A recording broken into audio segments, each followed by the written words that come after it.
Buenas noches, vamos a iniciar la segunda clase de obstetricia viendo lo que corresponde a las distocias. Entonces, se define distocia de dis, anormal o malo, y tocos, que es parto, un parto anormal, un parto malo. Entonces, la distocia debe ser un parto difícil o un parto de presentación anormal. Cuando se presenta una distocia, lo que hay que hacer es establecer a qué depende, y esto se hace revalorando los tres elementos del parto que vimos el día de ayer, es decir, qué tan bien está funcionando la dinámica uterina, las fuerzas del parto, o cómo está el feto, está en buena posición, tiene un buen tamaño, está bien flexionado, y finalmente viendo el problema de la pelvis. Una vez que uno hace la valoración de los tres elementos, puede saber si es un problema de útero, es un problema de feto o es un problema de la pelvis, o de repente es una combinación de dos o de los tres elementos. Si hablamos del útero primero, que es el motor, vamos a hablar, o recordemos que el útero tiene un tono, 10 milímetros de mercurio. Hay una frecuencia de intensidad. En términos normales se ha quedado establecido que deben ser 3 contracciones en 10 minutos. Eso es el promedio estándar. Y la intensidad, que tiene que ser una contracción que vaya entre los 40 y 60 milímetros de mercurio. Entonces, vamos a encontrar úteros en los que el tono esté disminuido, menos de 8, y eso se llama hipotonía. O de repente el útero está mucho más aumentado el tono, y sería una hipertonía. En cuanto a la frecuencia, vamos a ver que hay úteros que se contraen, ¿no?, menos de 2 contracciones en 10 minutos, y eso se llama una bradisistolia. Y si contrariamente las contracciones son más de 5 en 10 minutos, esa es una taquisistolia. Y en cuanto a la intensidad, puede ser muy poca intensidad, es una hiposistolia, o una gran intensidad, una hipersistolia. Todo esto es posible evaluar si contamos con un tocodinamómetro, es decir, el aparato que nos puede graficar y nos puede medir tono, intensidad y frecuencia. Si no tenemos el tocodinamómetro, no vamos a poder hacer fácilmente este tipo de diagnósticos, ¿no? Entonces, podemos tener un útero que trabaja mucho o es muy intenso o tiene mucho tono, y eso se llama la hiperdinamia en general. O tenemos uno que tiene poca frecuencia, poca intensidad, menos tono, esa es una hipodinamia. Entonces, tenemos los problemas, la hipodinamia y la hiperdinamia uterina. Visto esto en esquema, lo que normalmente vamos a ver en un tocodinamómetro, acá vemos que el tono está en 10. En 10 minutos hay 3 contracciones y tiene una intensidad adecuada. Esta sería una contracción o un trabajo de parto dentro de lo normal. En ese gráfico vemos que hay buena intensidad, hay buenas contracciones, pero el tono está por debajo de 10. Tendríamos una hipotonía. Aquí lo contrario, el tono está aumentado, una hipertonía. Acá ven ustedes, ¿no?, que tenemos un montón de contracciones, más de 5 contracciones en 10 minutos, una taquisistolia, acá una contracción muy disminuida y acá muy aumentada. Entonces, con el tacto, con la mano, es imposible hacer estos diagnósticos. Necesitamos de las mediciones. Por eso que lo ideal es que toda paciente tenga un tocodinamómetro durante el trabajo de parto. Cosas más raras, pero que se presentan y vienen en el examen, es el siguiente. Dijimos nosotros de que el útero, normalmente, en cada cuerno tenía un marcapaso, y que entre los marcapasos deben coordinar. Generalmente el marcapaso que más funciona o que comanda todo es el marcapaso izquierdo. O sea, debe haber coordinación entre los dos marcapasos, porque si cada marcapaso mandara sus contracciones, entonces habría una incoordinación y esas contracciones no serían efectivas. Entonces vamos a tener pacientes que vienen y nos dicen: doctor, yo tengo contracciones pero no dilato.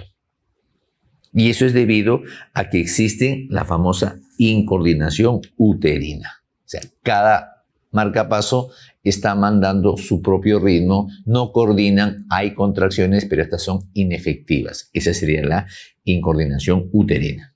Y lo más raro, pero que se presenta, es la inversión de gradiente.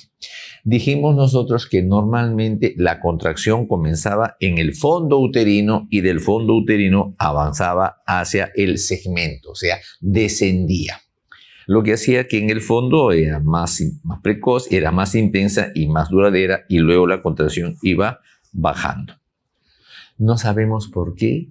Las contracciones comienzan en el segmento y de ahí ascienden hacia el cuerpo uterino.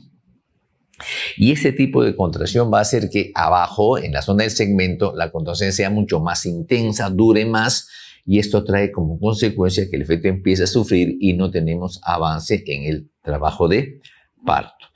Esta inversión de la gradiente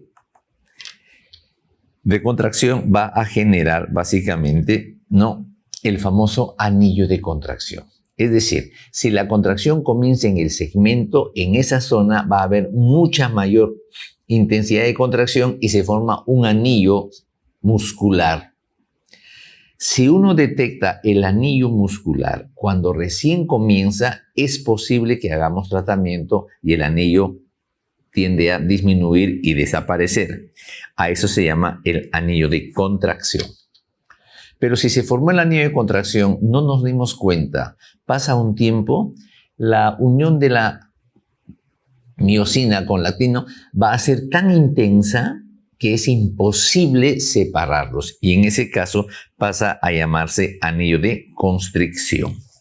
¿Qué va a pasar con el anillo de constricción? Como es tan intenso, va a ser como un útero con cintura. Ese anillo de constricción va a impedir movilización del feto, va a impedir que haya buen flujo para el feto y, lo que es peor, puede facilitar la rotura uterina. Entonces, la complicación de la triple gradiente invertida genera el famoso anillo de contracción. Si lo manejamos bien, desaparece. Si no se puede desaparecer, pasa a llamarse anillo de constricción.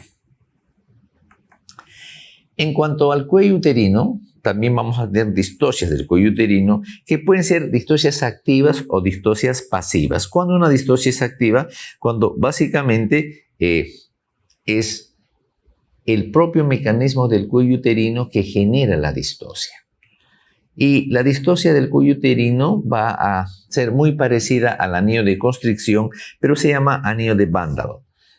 Me explico. En el anillo de constricción, el anillo se forma en segmento y el segmento ya es parte del cuerpo uterino. El anillo de Vandal es igual que el anillo de constricción, pero que se está formando a nivel del orificio cervical interno, o sea, es en cuello. Entonces, a veces hay algunas literaturas que confunden anillo de constricción con anillo de Vandal. Si bien la fisiopatología es la misma, sin embargo, anatómicamente el anillo de constricción es de cuerpo uterino, de segmento, mientras que el anillo de Vandal es de cuello uterino. Y el otro problema pasivo del cuello uterino es cuando algún tipo de problema del cuello uterino genera la distocia. Es decir, si tengo una paciente que tiene un cáncer de cuello uterino, ese proceso va a impedir que se pueda producir una adecuada dilatación del cuello y sería una distocia pasiva. O de repente puede tratarse de una mujer que durante el trabajo de parto está pujando. Cuando una paciente durante el trabajo de parto está pujando, lo único que va a conseguir es que ese cuello uterino se edematice. Y cuando un cuello uterino se edematiza, va a ser bien difícil que pueda dilatar. Y esa vendría a ser una distocia pasiva, ¿no? Entonces, eso obedece a lo que se llaman las distocias del cuello uterino y del cuerpo. Ahora bien, si ya tomamos en consideración las distocias, la hipodinamia, es decir, la falta de contracción, la falta de intensidad de la contracción puede ser primaria o puede ser secundaria. La más común es la secundaria. Voy a explicar. Miren, durante el embarazo, la función del útero es alojar al producto. Pero durante el trabajo de parto, la función del útero es expulsar al producto. Entonces, si se comienza un trabajo de parto, ¿qué es lo que va a pasar? El útero activa sus mecanismos que hemos visto ayer y empieza a contraerse para que esa contracción logre expulsar al producto. Si tenemos nosotros a un feto que es muy grande, un feto que está en mala posición, o de repente es un feto normal, pero la pelvis es una pelvis estrecha, no deja pasar la cabeza a través de la pelvis. Y el útero, en su afán de cumplir su función, se sigue contrayendo, tratando de expulsar al producto, pero no lo va a poder expulsar. ¿Qué pasa con ese útero? De tanto trabajar, de tanto forzarse, termina agotándose. Y una vez que el útero se agota, entra en hipodinamia, ¿no? Entonces, cada vez que nosotros tengamos un trabajo de parto prolongado, un feto macrosómico o el contenido del útero sea grande porque son embarazo gemelar, vuelvo a ver feto macrosómico, o puede ser un feto con polidramnios, esa distensión tan grande del útero y ese trabajo que va a hacer el útero lo puede fácilmente agotar. Por eso que la hipodinamia más frecuente es la hipodinamia secundaria por agotamiento. ¿Y cuál es el problema? Además de que el trabajo de parto se ha disociado, que un útero agotado no se contrae. Y la primera defensa para evitar sangrado es justamente la contracción uterina. Entonces aquí, además del problema de la distocia propia, vamos a tener posteriormente, cuando se saque el contenido del útero, que esto al no contraerse, empieza a tener mayor facilidad para una hemorragia postparto que puede ser letal. La hiperdinamia, lo contrario, un útero que tiene más tono, más intenso, generalmente lo vamos a considerar en dos cosas. En el DPP característico. Vamos a ver que cuando se produce un DPP, empieza a haber sangrado. ¿Y qué hace como respuesta al sangrado el útero? Se contrae evitando o tratando de evitar el sangrado. Y por esta razón vamos a tener un útero duro, leñoso, con tono aumentado, en el tipo caso de un DPP, ¿no? Entonces, ya tenemos las otras distocias dinámicas. Ahora bien, nos olvidamos del útero y entramos al problema de pelvis y feto.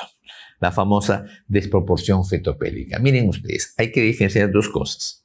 La pelvis estrecha, pelvis reducida o pelvis incompatible se refiere exclusivamente a las dimensiones de pelvis, nada más. Es decir, yo examino a una paciente, le examino los diámetros de la pelvis y hemos quedado que la pelvis como diámetro menor tiene la longitud de 10.5.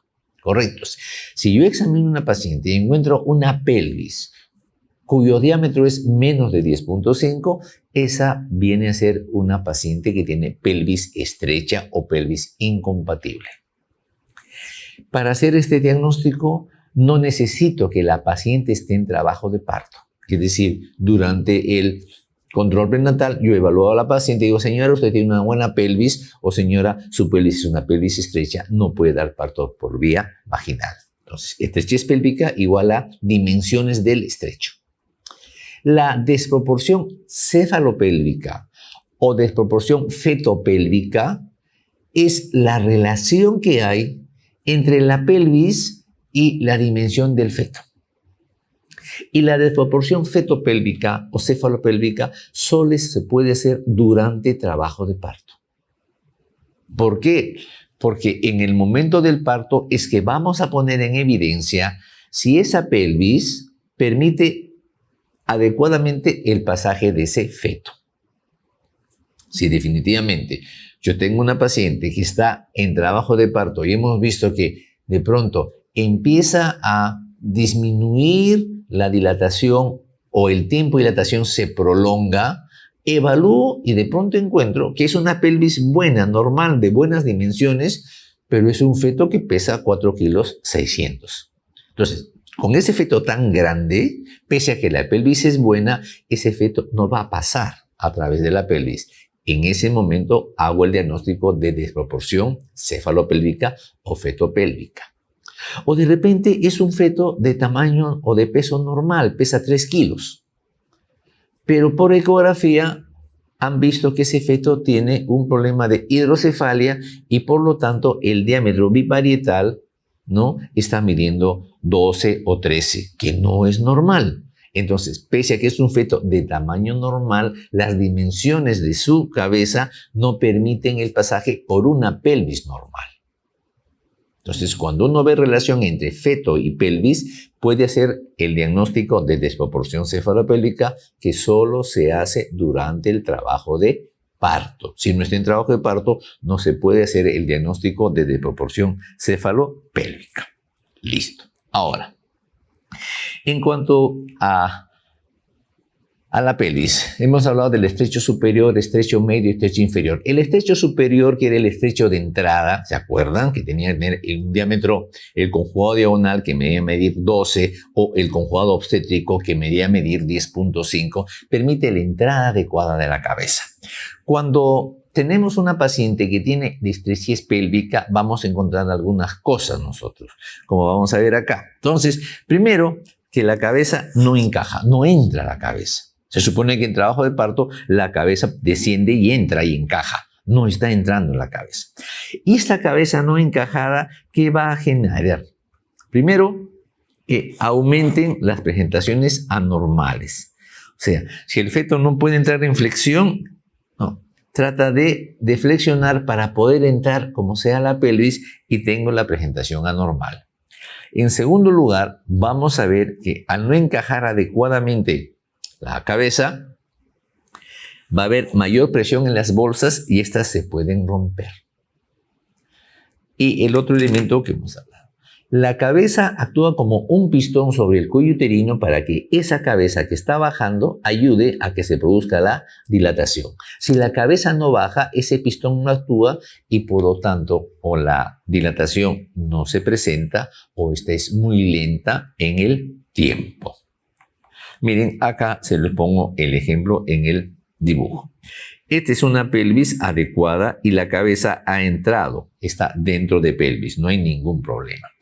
¿Y qué es lo que vemos aquí? Que esta cabeza acá adelante y tiene el líquido amniótico, no, está acá, estoy pintando eso, y acá está la membrana amniótica. Es decir, existe esto que se llama la cámara anterior. Cuando se produce la contracción, como la cabeza ha entrado a la pelvis, toda la presión que se produce va a ir contra la cabeza y entonces esta cabeza es la que actúa como pistón para mejorar la dilatación. Además, al estar la cabeza dentro de la pelvis, no deja espacio para que nada caiga.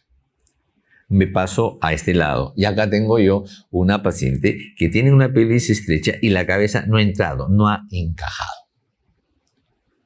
Y se producen las contracciones. Al producirse la contracción, como la presión está bajando por acá, la cámara anterior, que era esta chiquita, miren ustedes, se ha hecho mucho más grande, sale por el cuello. Y esta cámara anterior fácilmente se rompe. Por eso que tengo la rotura prematura de membranas, un problema. Y la segunda cosa importante, como acá la cabeza no cierra todo el estrecho, el cordón puede salirse, lo que se conoce como el prolapso de cordón.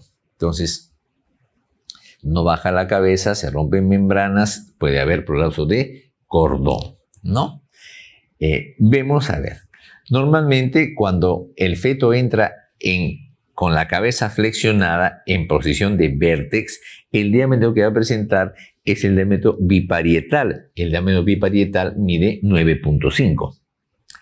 Pero si la pelvis es estrecha, el feto va a querer entrar de todas maneras y el diámetro bitemporal del feto mide 8. Por lo tanto, lo que el feto hace es deflexionar. Por eso, en pelvis estrechas, con mucha más facilidad, tenemos presentaciones anormales. Sigue avanzando acá. Y luego algo más. En una pelvis normal, la cabeza baja o desciende en forma sinclítica. Lo vimos ayer. O sea, hay equidistancia de la sutura a pubis y a sacro. En una pelvis estrecha, generalmente no entra en forma sinclítica, sino en forma asinclítica. Para que recuerden de esto, es como cuando uno se pone un sombrero. Si yo me pongo un sombrero que es de mi talla o un mayor de mi talla, no hay problema, me lo pongo de frente, o sea, me lo pongo en forma sinclítica. Pero si el sombrero que me voy a poner es menor de mi talla y lo quiero poner de frente, no lo puedo poner, entonces trato de entrar por un costado, por otro costado, por otro costado. Eso es un descenso asinclítico. También me indica que es una pelvis que no es buena. Y a veces uno examina al paciente y como en el caso de acá, ven ustedes que un parietal está montando al otro parietal. Eso se llama el cabalgamiento de parietales. ¿Y qué está pasando? Que esa cabeza está tratando de entrar de todas maneras a una pelvis estrecha, tratando de disminuir su diámetro y por eso tengo el cabalgamiento. Y finalmente, cuando vemos al niño o de repente nace el niño, vamos a ver que el niño tiene un chinchoncito, que es el famoso caput succedaneum. Entonces son datos que me indican que tengo una pelvis que no es adecuada. Entonces, si tengo una pelvis o una cabeza que no baja, una dilatación que no avanza, de pronto aparecen las membranas y estas se rompen, o el descenso es asinclítico, o encuentro cabalgamiento, o encuentro caput, eso me está diciendo, oye, esta no es una buena pelvis, esta es un problema del estrecho superior de la pelvis. Correcto. Entonces, cosas importantes. Miren ustedes, en nulíparas, la mujer que por primera vez va a dar a luz, la presentación desciende antes del trabajo de parto. Generalmente una semana antes de iniciar el parto, ya la cabeza ha descendido. En nulíparas. En cambio, en las multíparas, en el momento del inicio del trabajo de parto, recién en ese momento desciende. Entonces, si yo estoy evaluando a una gestante que tiene 40 semanas, esta es su primera gestación, ya tiene 40 semanas, está a término, y la cabeza está flotando, hay que tener cuidado porque pudiera ser que esta paciente lo que tiene es una pelvis no muy adecuada, porque esta paciente una semana antes ya la cabeza ha descendido y uno fácilmente se da cuenta que está en pelvis. Esta cabeza flotante, como les digo, que no ha entrado bien, fácilmente va a presentar las deflexiones, ¿no? Y esta es la otra cosa importante. Estas pacientes que tienen la pelvis estrecha o la pelvis contraída, como también se le llama, tienen más facilidad para presentar el prolapso de cordón. Es el otro problema que nos preocupa. Listo. Y luego tenemos el estrecho inferior o el estrecho de salida. A veces la cabeza pasa muy bien y llegó al estrecho inferior para el estrecho de salida y no puede salir o hay dificultad para que salga. En este caso, lo que vamos a ver, estrecho inferior, el diámetro biisquiático menor de 8 centímetros. Hemos quedado que era 9 centímetros, ¿no? Entre las dos tuberosidades isquiáticas, ¿no? Y aquí va, generalmente la distosia lo que nos va a traer como consecuencia es un expulsivo prolongado. Básicamente un expulsivo prolongado. Y esta sería una indicación para episiotomía. ¿Se acuerdan que ayer vimos cuáles eran las indicaciones? Entonces, si yo tengo una paciente que tengo un estrecho contracturado del estrecho inferior, no me deja adecuadamente salir la cabeza, ahí es cuando se pone una episio y nos podría ayudar mucho más en cuanto a pelvis. No, ahora, en cuanto a las presentaciones, tenemos que la deflexión de tercer grado era la presentación de cara. Para recordar, teníamos la presentación normal en flexión, presentación de vértex o de vértice. Luego, deflexión de primer grado, presentación de bregma, deflexión de segundo grado, presentación de frente y deflexión de tercer grado, presentación de cabeza. Y dijimos que en la presentación de cabeza el diámetro que se presentaba era de 9.5, por lo tanto podía salir por la pelvis. Entonces, una presentación de cara puede salir por la pelvis, por parto vaginal, sí y no. ¿De qué va a depender? Porque les digo el sí y no. Miren ustedes. Esto va a depender básicamente de cómo es que se da la rotación de la cabeza durante el trabajo de parto. De frente entramos acá. Miren ustedes. Acá tenemos la presentación de él. Entonces, cuando entra en presentación de cara, hemos visto que hay una rotación interna, ¿verdad? ¿De quién depende? O sea, ¿quién nos da la orientación de la rotación? El mentón. Entonces, cuando entra la cabeza pelvis y se da la rotación, el mentón puede rotar hacia pubis. Esa se llama la rotación mentopúbica o mento anterior. O la cabeza rota y el mentón rota hacia sacro, que sería la rotación mentosacra o mento posterior. En la presentación mento anterior o mento púbica, como están viendo, no hay ningún problema. Avanza la cabeza, sale el mentón clampa en el pubis y uno lo puede sacar sin ningún problema. Entonces, la presentación de cara en presentación mento anterior o mento púbica sale por vía vaginal. Para que no se olviden, en la presentación mento anterior o mento púbica, el feto nos está mirando. Entonces, si el feto me está mirando, yo lo puedo sacar sin problemas. En la presentación de cara, si la cabeza rota y el mentón rota hacia atrás, hacia el sacro, en la presentación mentosacra o mento posterior, es imposible que se produzca el parto por vía vaginal y esa paciente tiene que ser inmediatamente cesárea de emergencia. Entonces, repito, presentación de cara, mento anterior o mento púbica, sale por vía vaginal. Presentación de cara, mento posterior o mento sacra, el feto no sale por vía vaginal, ¿no? Entonces, en la presentación de cara, como ven ustedes, no hay ningún problema, va a depender de la rotación, ¿no? Estoy haciendo, perdón. Hemos visto la presentación de cara, ¿no? Y la típica es la presentación de cara cuando el niño nace con lo que se llama las fases del boxeador, ¿no? Edema de palpebral, edema de nariz, que después desaparece sin ningún tipo de problema. Correcto. Ahora, tenemos la presentación de frente.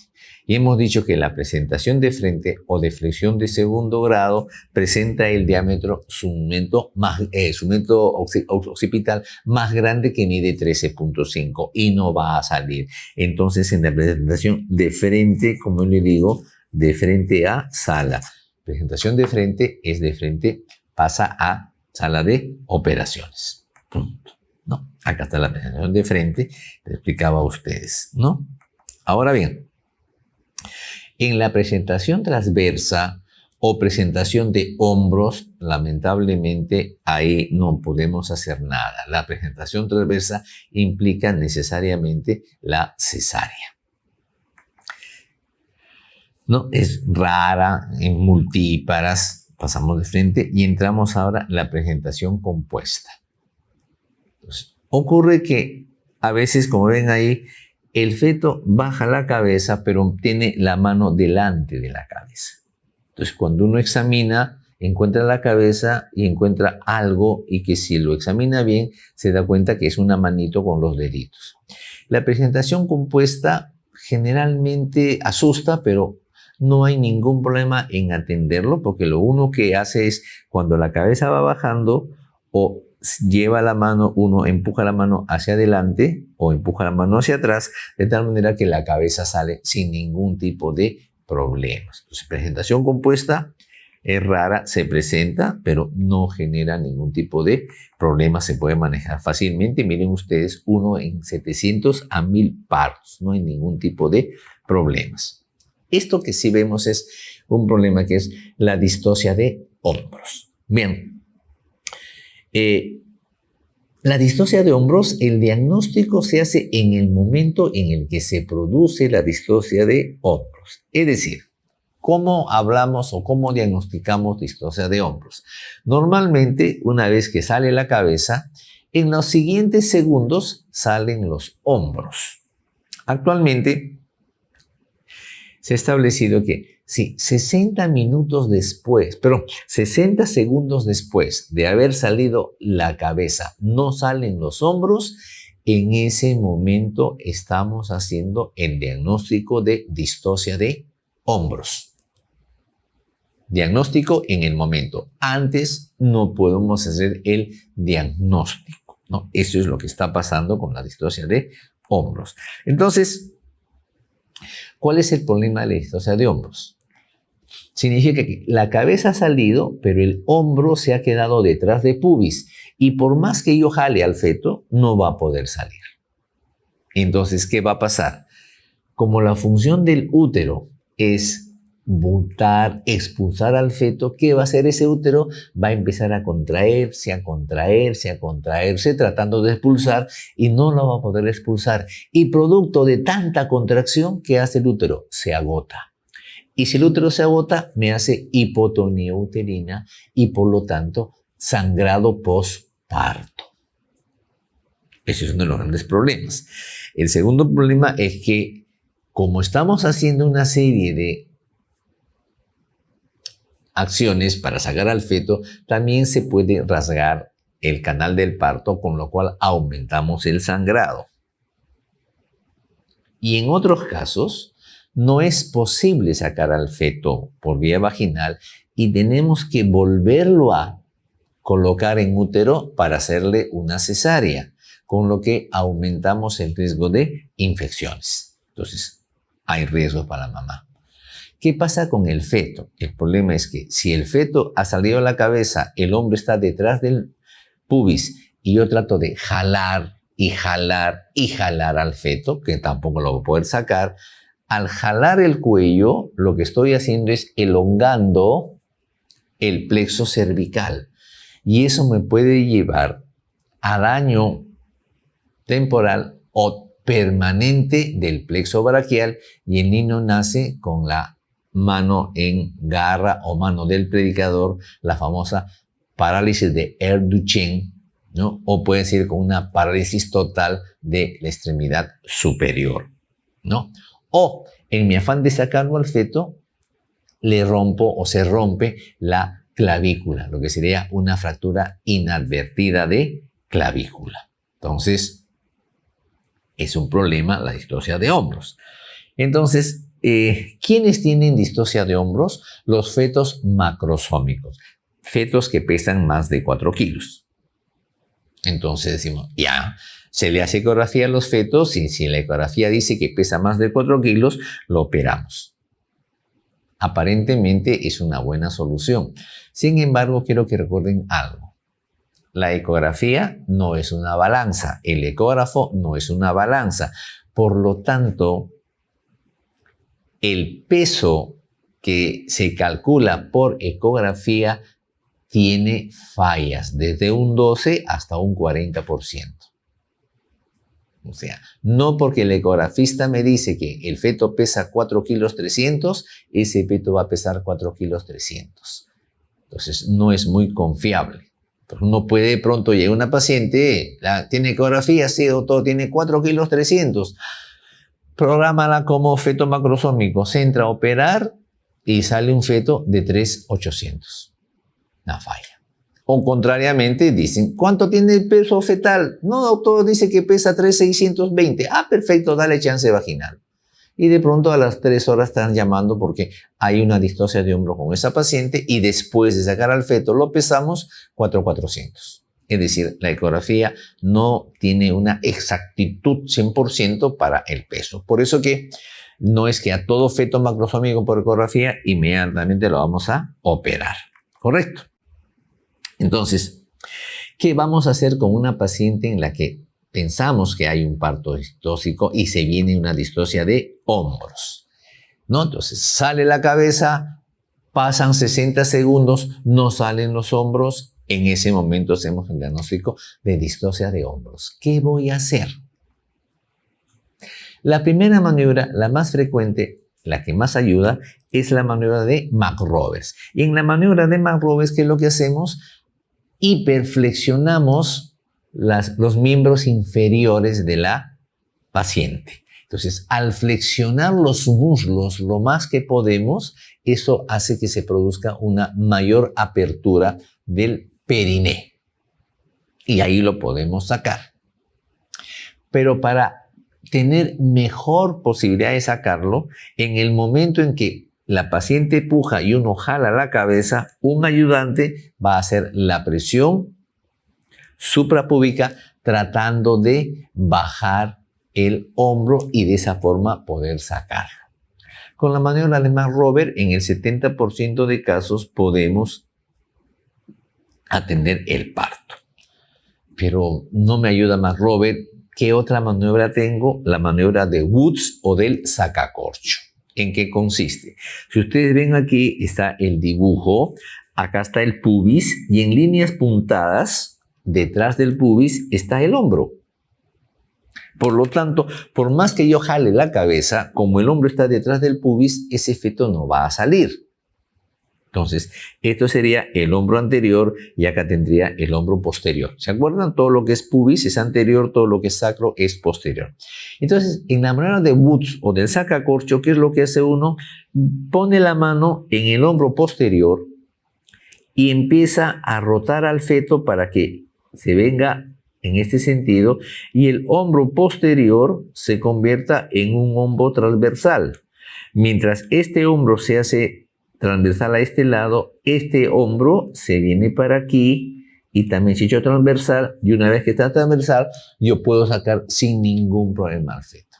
No, esta es la famosa maniobra de Woods o del sacacorcho. Las dos maniobras que nos ayudan en atender un parto con distocia de hombros.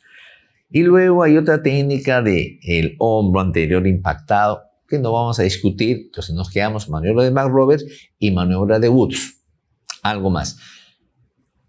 El hombro no sale porque el diámetro es 12, hemos quedado, y no se puede disminuir. Entonces la otra posibilidad desesperada, si no puedo hacer Woods, no puedo hacer McRoberts o hago las maniobras y el feto aún no sale, lo único que me queda es disminuir el diámetro biacromial y eso se hace mediante la fractura de clavícula. Ojo, una cosa es una fractura inadvertida y otra cosa es una fractura advertida. Entonces, en el movimiento para sacar al feto, yo no me doy cuenta que le he fracturado la clavícula.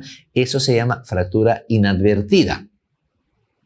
Ni me doy cuenta. Quien se va a dar cuenta es el neonatólogo que va a venir a decirme, oye, por si acaso ese feto tiene, o perdón, ese recién nacido tiene una fractura de clavícula. Esa es una fractura inadvertida.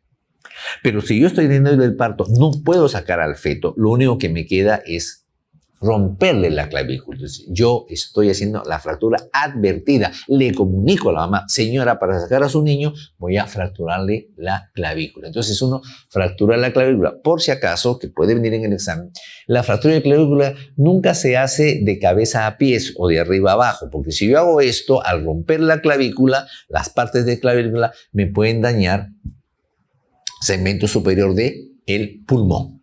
Entonces, lo que uno hace es poner el dedo en gancho de acá en la clavícula y jala hacia arriba y se rompe la clavícula y al romperse la clavícula disminuye el diámetro biacromial y fácilmente puedo sacarlo al feto.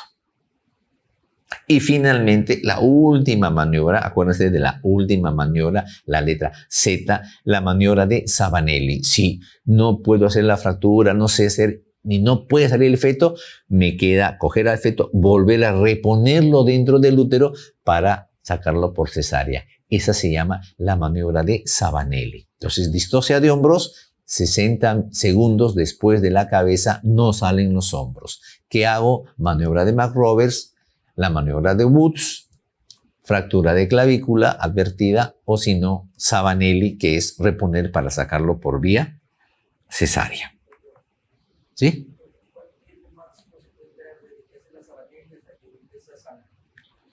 No, es que eso es inmediato, sí. O sea, se supone que los centros obstétricos modernos tienen que tener su propia sala de operaciones con su anestesiólogo. Entonces, yo estoy atendiendo mi parto acá, en este ambiente. Entonces, tengo una paciente que me sale una maniobra de, me sale un feto macrosómico no sé, no puedo y no hago ninguna maniobra o las maniobras que hago me son incapaces, insuficientes, en ese momento yo meto al feto e inmediatamente pasa a sala de operaciones y en ese momento se lo opera. ¿Cuánto estamos hablando? De los siguientes 15 a 20 minutos. Por eso que el centro tiene que tener su propio equipo quirúrgico y no como ocurre en muchos hospitales que las salas de operaciones de emergencia son compartidas por todas las especialidades. Entonces tú quieres operar y dices, están operando a un baleado, doctor, tiene que esperar. ¿Qué es lo que pasa, no?